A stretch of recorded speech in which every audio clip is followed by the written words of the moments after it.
Welcome back to the Get Folked Up podcast, where live music matters, real stories take center stage, and community always comes first. If you believe local music deserves to be heard, you're in the right place. Take a moment to like this video, share it with your friends, and subscribe to the channel. Every like, comment, and share helps us introduce more people to the talented artists performing right here in our community. So turn up the volume, join the conversation, and get ready to discover your next favorite artist. It's time to get the story, support the music, and celebrate the people who make it all possible. Get the scoop. Get Folked Up. Welcome to the Get Folked Up podcast, where live music matters and the community comes first. Today I have the pleasure of sitting down with Black Bird Brigade, a talented father and daughter acoustic duo who represent what local music community is all about: family, connection, and bringing people together through music. We'll talk about their journey, the bond they shared, and the passion behind every song they perform. Don't forget, like, share, subscribe. Get the scoop and get folked up. Ken, Raven, thank you guys so much for taking the time to get on the Get Folked Up podcast so we can talk a little bit about your music. Well, we're glad to be here. Awesome. For people who haven't heard of you or just discovering you, can you tell them a little bit about your sound? Very eclectic. We do a little bit of everything, but we're kind of moving more towards the alternative rock side of things. Mm-hmm. We play anything from like the 60s all the way to now. But we are working on an album right now, and the album is more of an indie rock, sort of heavier style of music. Well, that'll be exciting to see for sure.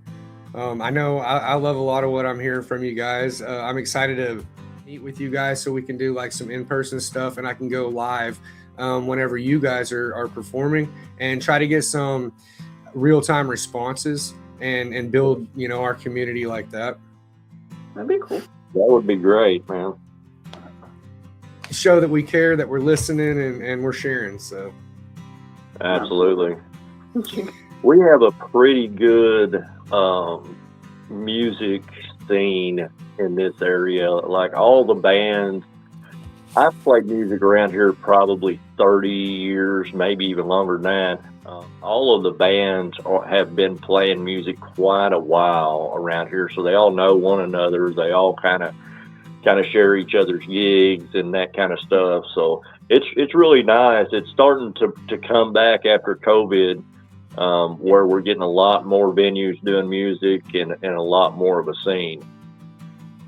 That's a good point. It's as much as we talk about it and bring it up, we haven't really touched on that with the people that I have talked to, and that's a really good point. COVID kind of scared a lot of people out of the community scene. They want to do everything online, even their groceries. So, right, yeah, absolutely. And now I think everybody's getting out and going to shows more and wanting to go to shows more. Yeah. Live music has definitely made a comeback after COVID. There is more online platforms playing music, like live streams and stuff like that. Yeah. But really glad to see the live going back too. Yeah, for sure. Well, how did the two of you go from being father-daughter to performing together?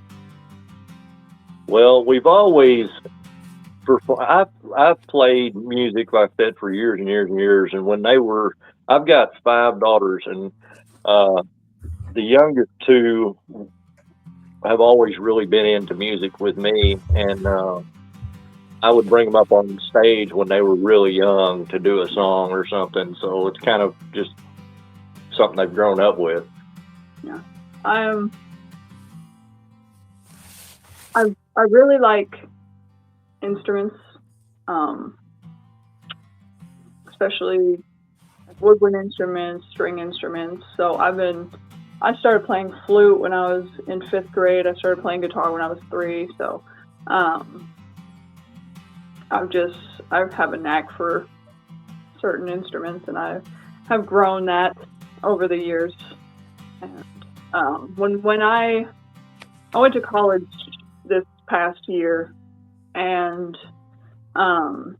due to some financial stress, I had to return home from college.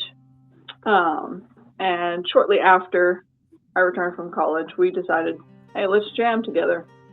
And that's kind of how it was. Black Bird Brigade was born. Right on. And now, what inspired the name? Raven's name inspired the name. I assume so. It's creative. It's a good play on the name, and but I wanted to verify that for sure.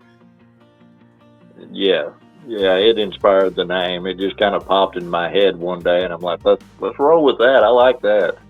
Yeah, it sounds great, man. It's good for the type of music that you guys play too. It works great for it. It's like that's what you would assume to hear whenever you hear that name. Yeah. So do you think that, like, now that you've been jamming for a little bit, is it easier to kind of express yourselves and get stuff off your chest more so than if you were to have your traditional conversations? You know what I'm saying? Like you would before?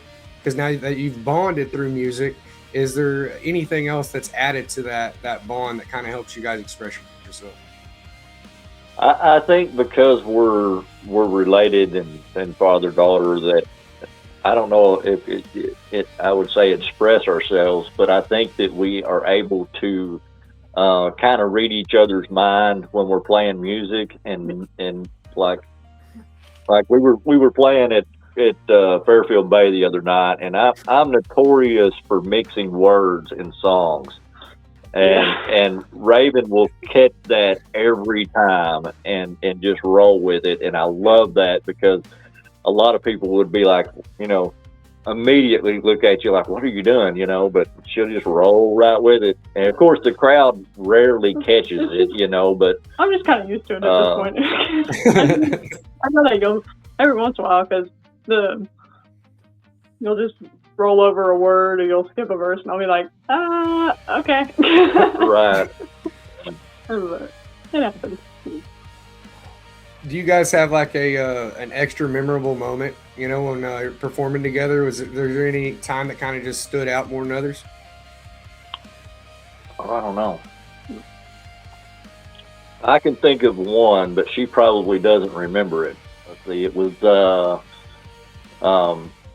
Pop Evil was on the bill, and Seven Mary 3 was on the bill, and a bunch of other bands, and she was probably about 6 or 7, and had been out in the bounce houses and just soaking wet, and I ended up pulling her up on stage. So she's like on stage about 6 or 7 in a towel, hair soaking wet, and just I think I do remember that, just actually. belting out a song, and I'm like, that's cool. My oldest, she's taken that line of she's already asked me a few times. She goes, "Can we sit down and write music?" I'm like, "We need to find time for it.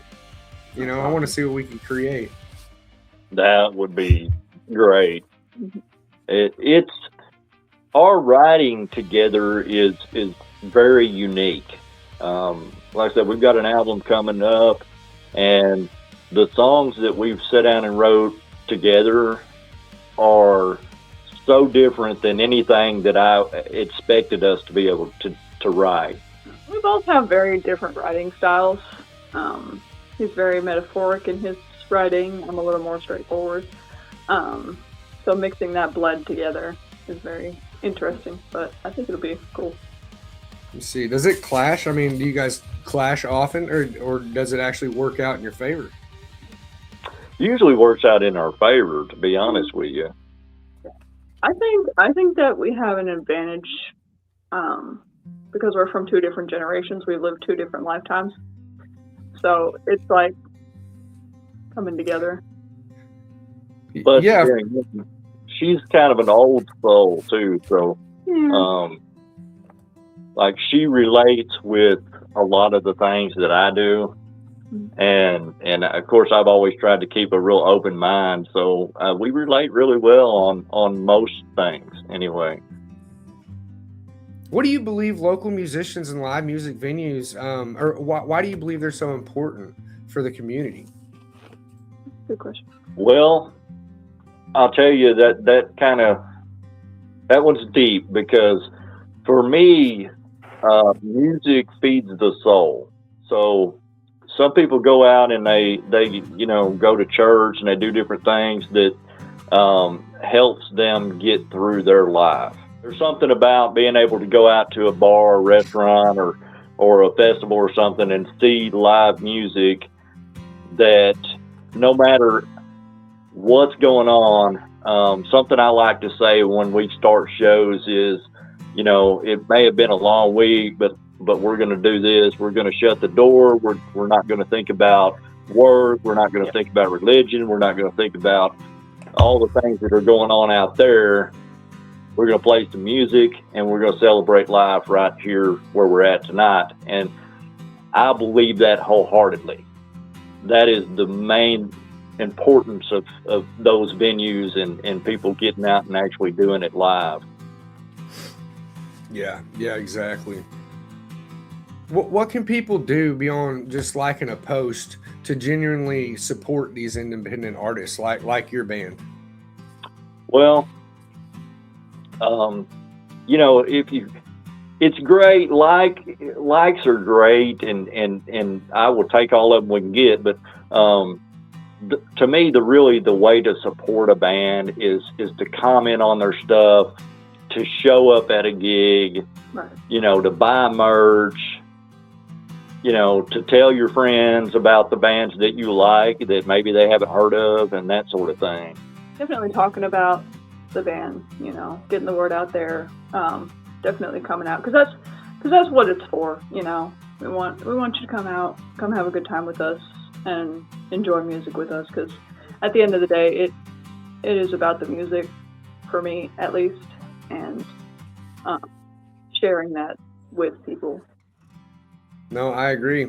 I think that I would like to be able to see more jam sessions happening, just trying to get everybody together and make it a normality for people to get out and feel that connection. What do you guys, what are you working towards next? What do you love, or what would you love to accomplish together as Black Bird Brigade? Well, I'm actually meeting with a guitar player that I've known for years today. So we're working towards putting together a full band. And we'd like to get out and do some bigger shows, maybe get into some casino shows or bigger festivals and that sort of stuff. There's a lot of things that I've done that I'd like for Raven to experience as far as gigs. So we're kind of working in that direction. Like I said, I have been singing for several years, but as far as actually going out and doing gigs, I haven't done that more than probably a year. So I'm still pretty new to the whole music business thing. I really like all topics when it comes to music, but the supporting the community, however we can get people out there, how they can find you, instead of just accidentally doom scrolling past you. If I can get it out in their face, that's what I want to do. What's all the platforms that listeners can follow you, hear your music, and find your upcoming performances? Well, let's see. Of course, Facebook. Facebook.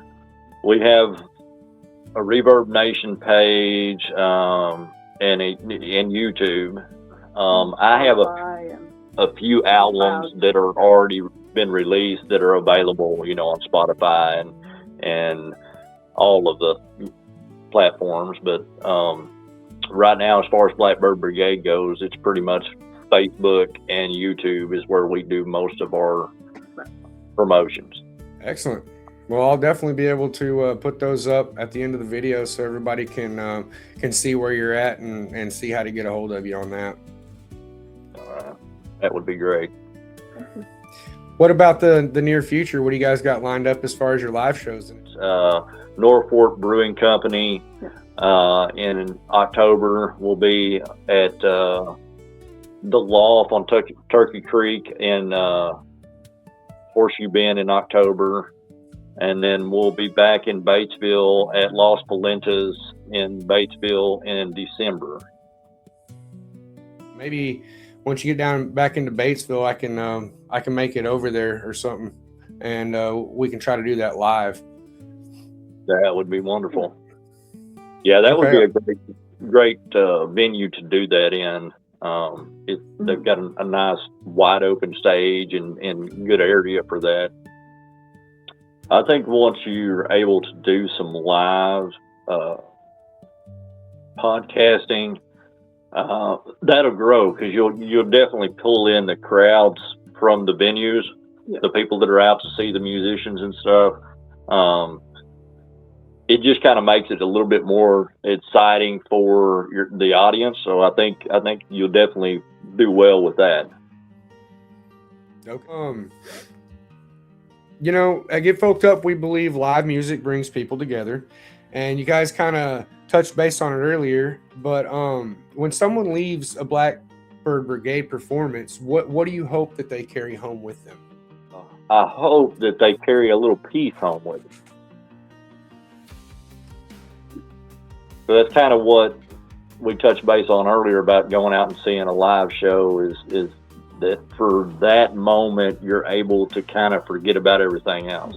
Escape everything that's going on in the world right now, because let's face it, the world is kind of crazy at the moment. So we like to use our shows as sort of an escape from all of that. So yeah, definitely peace and experience, for sure. Great answer. Well, awesome, guys. Do you have any questions for me before we wrap it up? Not really. Other than I'm kind of curious. I noticed that you're doing some promos and that kind of stuff. What direction do you plan on taking your show? I want to go whatever direction that I need to go in order to make it more accessible for people to see your venues, your schedules, and hear the stories behind who you guys are as bands. Those traditions, like you say, you know, with playing around your family or shutting out the outside world and getting that music in our bloodstream, we can hand those traditions down, and it's just a better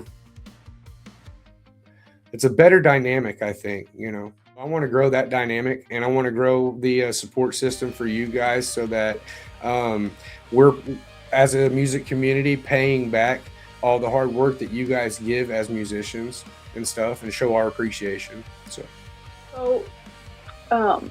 when did you start Get Folked Up, and what really drew you to make the decision to start this podcast?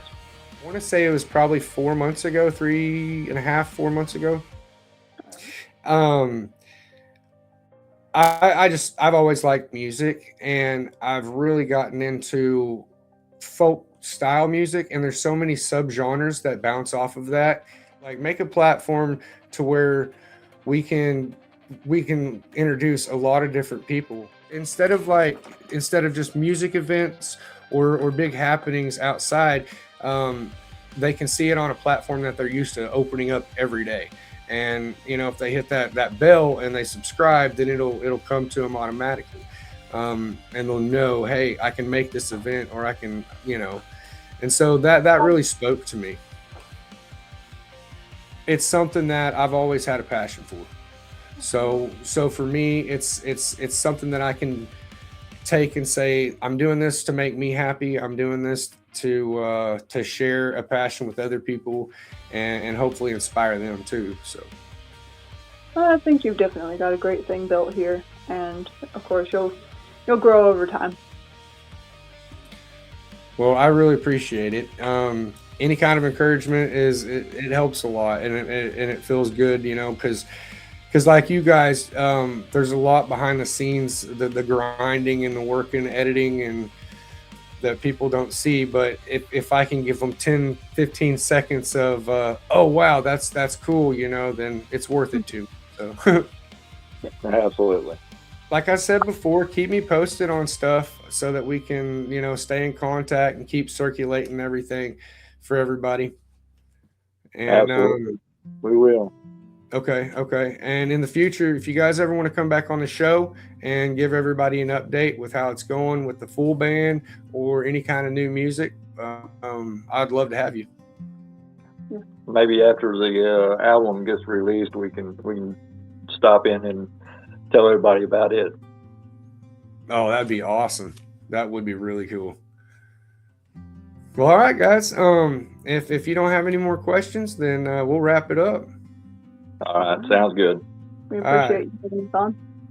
Yes, for sure. And Ken, Raven, it was a pleasure meeting you guys. Absolutely, same. All right, well, y'all have a blessed day. We'll talk to you later. All right, you too. Thank you.